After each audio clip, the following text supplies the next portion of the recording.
अब समाचार विस्तार से। हैदराबाद में प्रतिष्ठित फार्मूला ई रेस प्रतियोगिता का समापन हो गया है। जीन एरिन वार्गेन ने ई रेस वर्ल्ड चैंपियनशिप जीती। निक कैसिडी दूसरे और सेबेस्टियन बुमेई तीसरे स्थान पर थे। इस मौके पर मंत्री केटीआर ने विजेता को पुरस्कार प्रदान किया। विश्व चैंपियनशिप सूत्र इस दौड़ के हिस्से के रूप में समुद्र के किनारे आयोजित दौड़ सफलतापूर्वक संपन्न हुई। दौड़ जो शनिवार दोपहर को हुई ने इलेक्ट्रिक कारों को एक दूसरे के खिलाफ खड़ा कर दिया। रेसर्स ने 322 किलोमीटर प्रति घंटे की रफ्तार से दौड़ लगाई। इस दौड़ में 22 चालकों वाली 11 टीमों ने भाग लिया। जीन एरिक विजेता थे। देश में पहली बार आयोजित हो रही इस फार्मूला 1 रेस को देखने के लिए मशहूर हस्तियों की कतार लग गई है। सिनेमा, खेल और राजनीति के क्षेत्र से मशहूर हस्तियों के आने के साथ ही जोश प्रशंसकों के बीच देखा जाने लगा। केंद्रीय मंत्री किशन रेड्डी, टॉलीवुड अभिनेता रामचरण, नागार्जुन, सिद्धू जोनलगड़ा, नागा चैतन्य, अखिल महेश बाबू की पत्नी नम्रता, पुत्र गौतम, जूनियर एनटीआर की पत्नी लक्ष्मी, प्रणीति, नारा ब्रह्माणी, क्रिकेटर सचिन तेंदुलकर, शिखर धवन, दीपक चाहर, पुलेला, गोपीचंद के साथ इन प्रतियोगिताओं को देखने के लिए कई हस्तियां आई। दूसरी ओर फार्मूला ई रेसिंग ने खैरताबाद, लकड़िया पुल और तेलुगु तल्ली फ्लाईओवर क्षेत्रों में वाहन चालकों के लिए गंभीर समस्या पैदा कर दी है। इन प्रतियोगिताओं के कारण होने वाले ट्रैफिक जाम ने शहर के वाहन चालकों पर दबाव डाला है। मंत्री केटीआर ने हैदराबाद के निवासियों से असुविधा को क्षमा करने की अपील की। यह सच है कि इस दौड़ के कारण लोगों को ट्रैफिक की समस्या हो गई है। उन्होंने कहा है कि हैदराबाद को महानगरीय शहर बनाने की प्रक्रिया में कुछ कठिनाइयों का सामना करना पड़ेगा। उन्होंने कहा है कि इस तरह के कार्यक्रमों से हैदराबाद का नाम अंतर्राष्ट्रीय स्तर पर बढ़ेगा।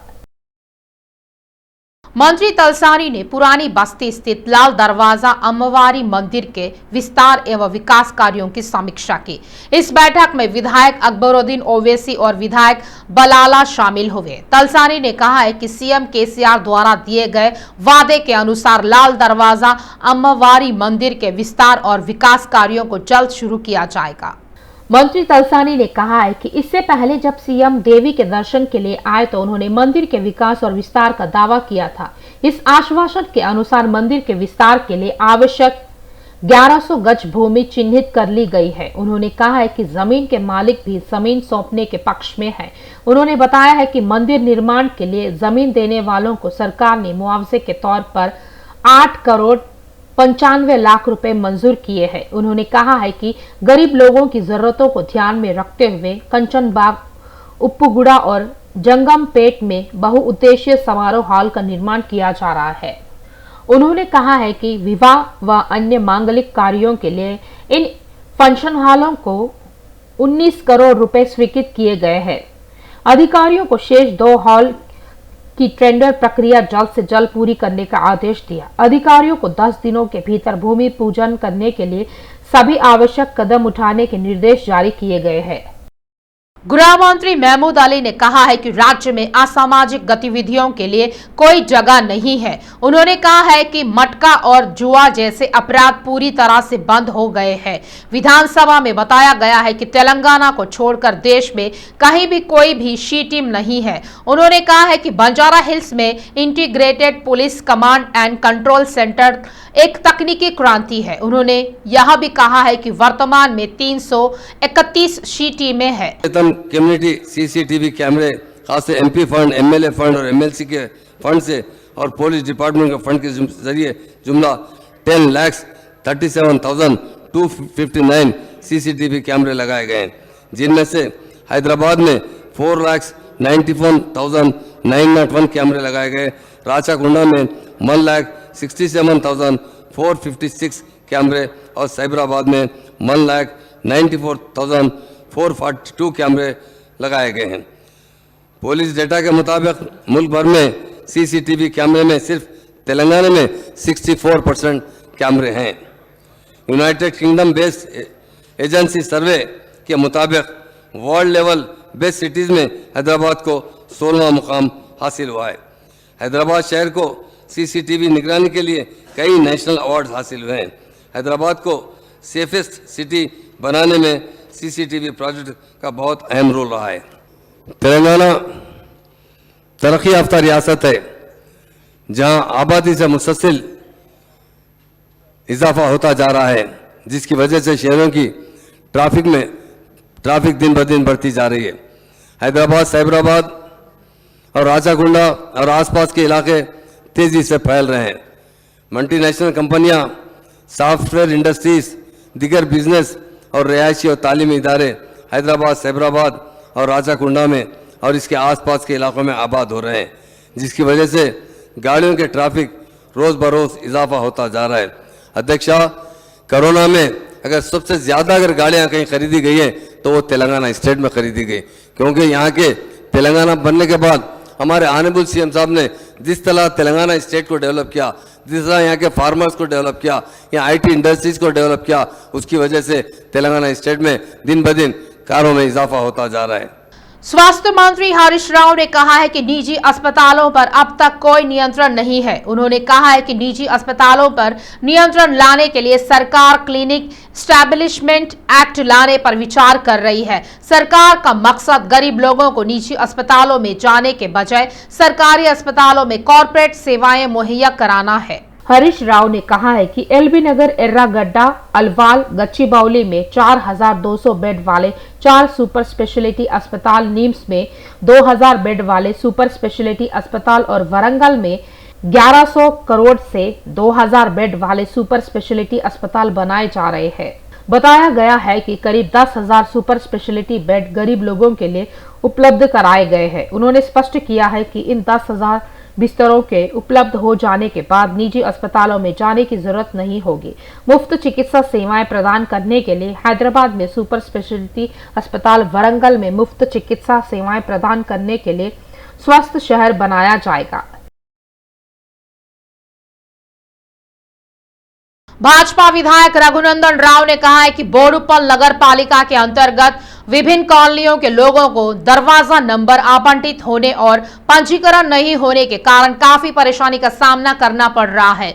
1989 के गजट के मुताबिक एक शख्स ने शिकायत की थी कि ये जमीनें वक्फ बोर्ड की है, लेकिन उसने कोई सबूत पेश नहीं किया। 1989 से अब तक 34 लेआउट बन चुके हैं। सभी ने नगर पालिका अधिकारियों से अनुमति लेकर मकान बना लिए हैं। उन्होंने कहा है कि अधिकारियों ने 2018 से इन जमीनों में परमिट देने का कार्यक्रम बंद कर रखा है। उन्होंने कहा है कि उस व्यक्ति द्वारा दी गई शिकायत से करीब 6000 परिवारों को भारी परेशानी का सामना करना पड़ रहा है। उन्होंने विधानसभा से दोबारा सर्वे करने और उस बस्ती के लोगों के साथ न्याय करने की अपील की।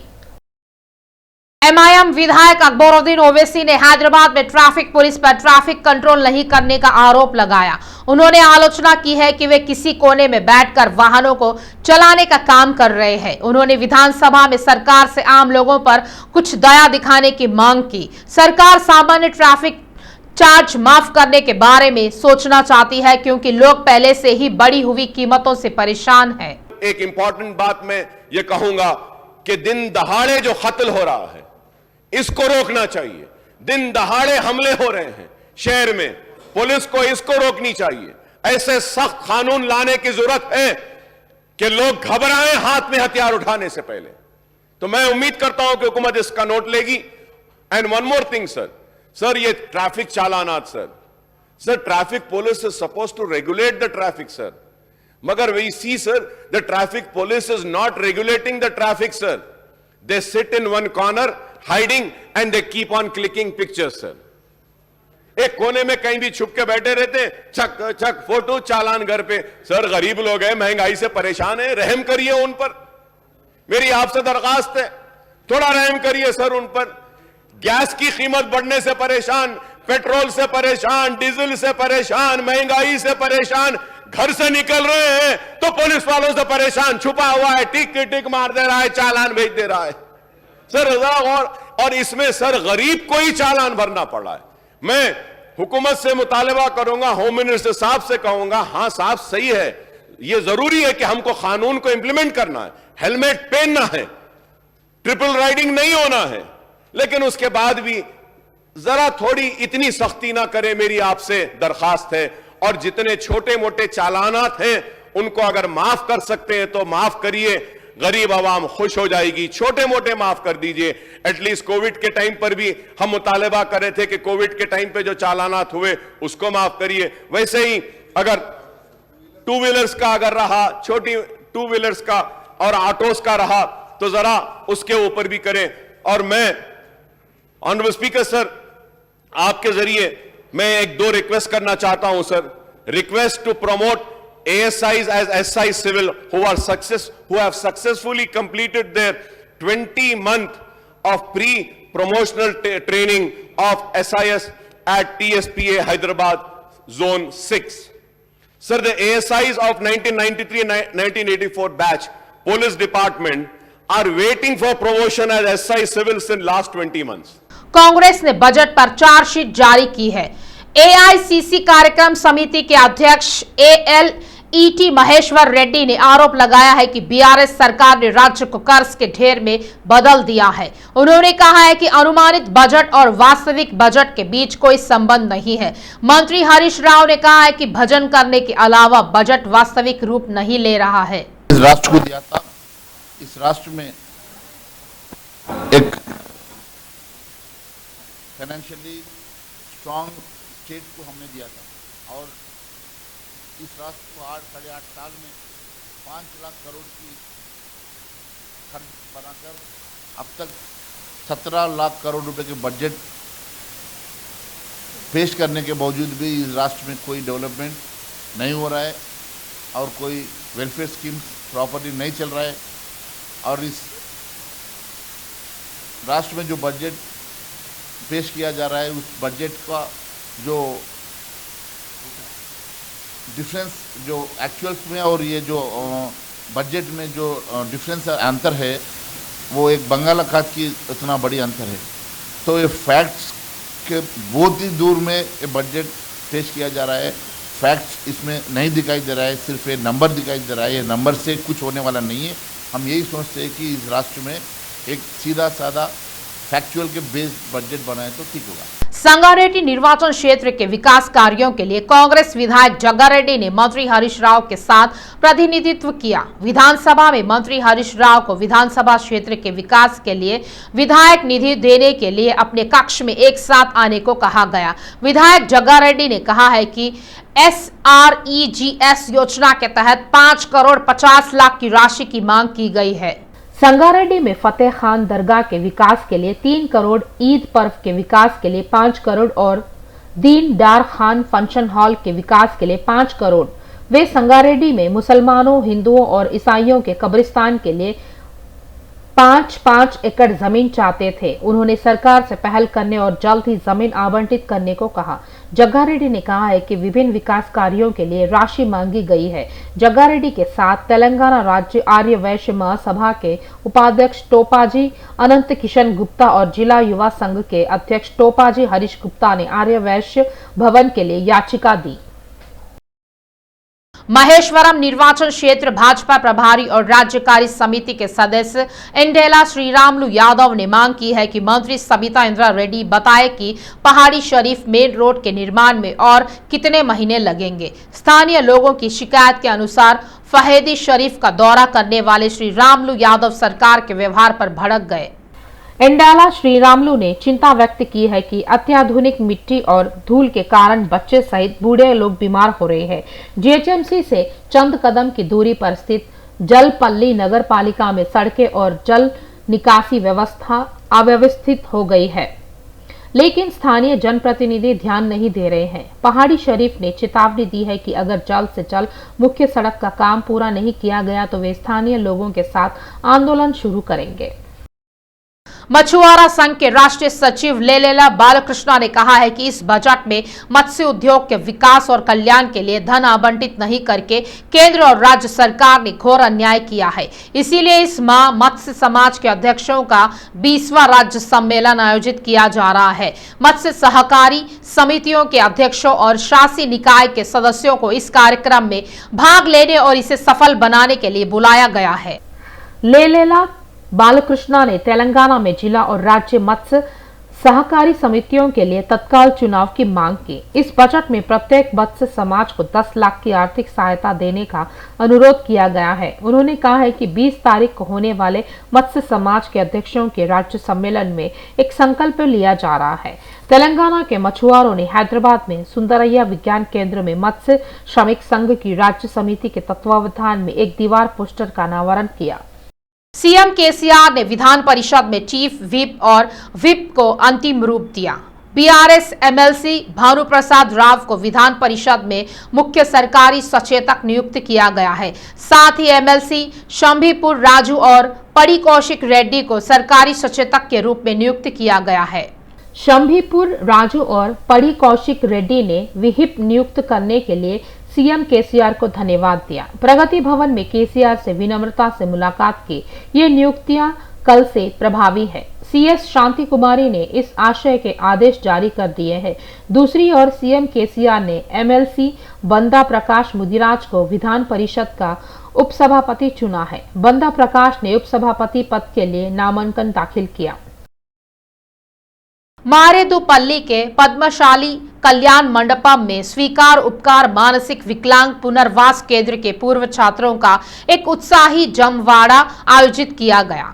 उन्नति जूनियर कॉलेज के तत्वावधान में यह कार्यक्रम आयोजित किया गया। स्वीकार उपकार संस्थान के पिछले 20 वर्षों के बैच के छात्रों ने भावना सभा में भाग लिया और अपने पिछले अनुभवों को याद किया। मानसिक रूप से अक्षम, मूक, बधिर समस्याओं, कलात्मक कौशल विकास विकलांगों को कई सेवाएं प्रदान करता है। स्वीकार उपकार में पढ़ने वाले विद्यार्थियों ने कहा है कि वे सरकारी नौकरियों में निर्णायक बनकर साबित कर रहे हैं कि मूक बधिर किसी से कम नहीं है। उन्होंने कहा है कि स्वीकार उपकार संस्थान ने मानसिक रूप से विकलांगों के बीच जागरूकता लाने के लिए विशेष ध्यान रखा है और विभिन्न सरकार के सेवा कार्यक्रमों के साथ शीर्ष शिक्षकों की नियुक्ति कर छात्रों को उच्च स्तर पर लाने के लिए कड़ी मेहनत कर रहा है। टीएसआईडीसी के अध्यक्ष समुद्राला वेणुगोपालचारी ने कहा है कि भारत वेद और संगीत का जन्म स्थान है। भारत कला अकादमी और एबीसी फाउंडेशन के तत्वावधान में रविंद्र भारती में सरिगम पदनिसा नामक संगीत कार्यक्रम का आयोजन किया गया। कार्यक्रम में मुख्य अतिथि के रूप में शामिल हुए वेणुगोपालचारी ने कहा है कि संगीत और भरतनाट्यम जैसी कलाओं से बच्चों में रचनात्मक और चपलता का विकास होता है। यूनिवर्सल बुक ऑफ रिकॉर्ड के विजेताओं को सम्मानित किया गया और पुरस्कृत दिए गए। माता पिता को कला और प्रोत्साहित करने के लिए अपने बच्चों को संगीत और नृत्य सिखाने की सलाह दी गई। कला को बढ़ावा देने के लिए ललिता रमना राव को भारत कला अकादमी द्वारा बधाई दी गई। पहाड़ियों में स्थित अन्नमया कीर्तन कोनेती रायलावारू, जहां गुरु अंजनी के शिष्य तेजस्वी ने गाया, ने दर्शकों को विशेष रूप से प्रभावित किया। तेजस्विनी के पिता राजकुमार ने कहा है कि उन्होंने बचपन से ही अपनी बेटी के संगीत के प्रति जुनून को पहचाना और प्रोत्साहित किया। हैदराबाद में आयोजित राष्ट्रीय लोक अदालत में 1222 सिविल मामलों का निपटारा किया गया। मुख्य न्यायाधीश रेणुका ने खुलासा किया है कि पीड़ितों को 29 करोड़ 54 लाख रुपए का मुआवजा देने के लिए समझौता तरीके से मामलों का निपटारा किया गया। इनमें 368 मोटर दुर्घटना मुआवजे के दावे शामिल है। जस्टिस रेणुका ने बताया है कि बाकी जहां सिविल केस लंबित है, वहीं लोक अदालत में 824 प्री लिटिगेशन केस भी निपटाए गए हैं। हैदराबाद सिटी सिविल कोर्ट में 4 लोक अदालत बेंच है और सिकंदराबाद सिविल कोर्ट में 2 बेंच है। पता चला है कि सिटी स्मॉल कॉज कोर्ट में 2 बेंचों द्वारा मामलों का निपटारा किया गया था। साथ ही 86 वर्षीय महिला के पारिवारिक पेंशन विवाद को प्री लिटिगेशन केस के रूप में माना गया और केवल 2 महीने में सुलझा लिया गया है। मीर चौक थाना अंतर्गत दारुल शिफा इलाके में एक टायर की दुकान में भीषण आग लग गई। टायर की पुरानी दुकान के पास लगे ट्रांसफार्मर में आग लग गई, लेकिन आग बगल की दुकान तक फैल गई और सारे टायर जल गए। सूचना मिलने पर दमकल कर्मियों ने आग पर काबू पाया। टायर की दुकान का मालिक इस बात से नाराज था कि उसने ट्रांस सीओ अधिकारियों को बताया कि 1 सप्ताह से ट्रांसफार्मर से तेल लीक हो रहा है, लेकिन उन्होंने इस पर ध्यान नहीं दिया। उन्होंने दुख व्यक्त करते हुए कहा कि अधिकारियों की लापरवाही के कारण वह सड़क पर गिर गए। हालांकि स्थानीय लोगों की सूचना पर जब दमकल कर्मी मौके पर पहुंचे तो वे टायर की दुकान के पास नहीं जा सके। सूचना मिलते ही यातायात पुलिस मौके पर पहुंच गई और चादरघाट के मुख्य मार्ग से यातायात को अन्य मार्गों पर डाइवर्ट कर दिया। वे उस दुकान पर पहुंचे जहां हादसा हुआ था और आग पर काबू पाया। इंटरनेशनल इनलाइन हॉकी प्लेयर कोमल तिवारी ने विश्व रोलर गेम्स वर्ष 2017 का प्रतिनिधित्व किया। भारतीय roller skating federation of India की राष्ट्रीय रेफरी रही। टीम तेलंगाना के लिए वह रोलर हॉकी कैप्टन भी रही है। कोमल तिवारी ने कहा है कि खेलकूद में सफलता हासिल करने में माता पिता ने पूरी तरह से सहयोग देते हुए प्रोत्साहित किया। उन्होंने कहा है कि उनकी शादी के बाद पति ने भी सक्षम रूप से खेलकूद में प्रेरणा दी। और सबसे पहले तो माता पिता के सहयोग के बिना ये मुमकिन नहीं होता है और यही सबसे बड़ी मेरी लाइफ में इन्होंने बहुत बड़ा रोल प्ले किया है। एंड इसके अलावा मेरे लिए सबसे प्रथम माता पिता की पूजा ही भगवान की पूजा बराबर है, क्योंकि मेरे पापा ने, मेरे मम्मा ने बहुत ज़्यादा सपोर्ट किया। 22 नेशनल्स खेलने के बाद मेरा एक मकसद था कि मैं इंडिया को रिप्रेजेंट करूं। मैंने अपने नेशनल्स, जैसे मैं पहले भी बता चुकी हूँ कि मैंने 22 सिल्वर मेडल लिए हैं और 1 गोल्ड मेडल लिया है। 1 गोल्ड मेडल जो लिया है ये मेरे शादी के बाद था। तो माता पिता जिस तरह इस तरफ रोल प्ले किए थे, उसी तरह इस तरफ भी मेरे इन लॉज ने भी सेम सपोर्ट किया।